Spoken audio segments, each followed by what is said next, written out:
Welcome to Base Alpha Kilo, radio for and about Alaska's military. I'm Winn Mete.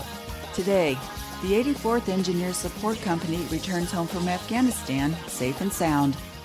Become a sponsor of Base Alpha Kilo. Get your message out and show support for our troops. For details, contact winnmete at yahoo.com. That's WINNMETE at yahoo.com. Approximately 80 soldiers from the 84th deployed to the Zaray district of Afghanistan last February. There, the engineers worked outside their primary field of construction and were tasked with a formidable job of clearing routes of IEDs, providing safe mobility for nearly 1,000 U.S. and Allied forces in the Kandahar province. Improvised explosive devices have proven to be the most insidious weapons of the Middle Eastern campaign, but Captain Mike Carvelli reports no injuries to any of the soldiers in his company.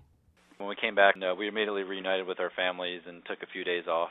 We've been coming to work and starting to go through turning in our equipment to get repaired or just checked. Some soldiers have had the opportunity with their wives to go on some married couples retreat. All the soldiers in the company are doing really well since we've come back. In all, the 84th located and destroyed nearly 40 intact IEDs and several incomplete ones. There's 5 components to a device, so you can find like a container or the initiator or the trigger, and you can find the different types of charges. So there's times that they'll bury just the charge first, and then they'll come back later to connect it. Normally, the engineers do horizontal construction such as creating or improving roads. Very little gets done in a new location until the engineers complete their tasks.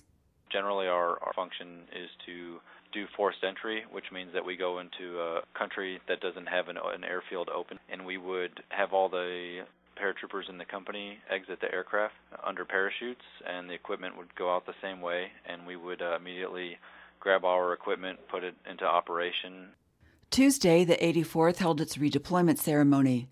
There, the company colors were uncased, a tradition signifying that a unit has officially returned home from a deployment. Thank you for joining me here today at Base Alpha Kilo. In Homer, Alaska, I'm Winn Mete.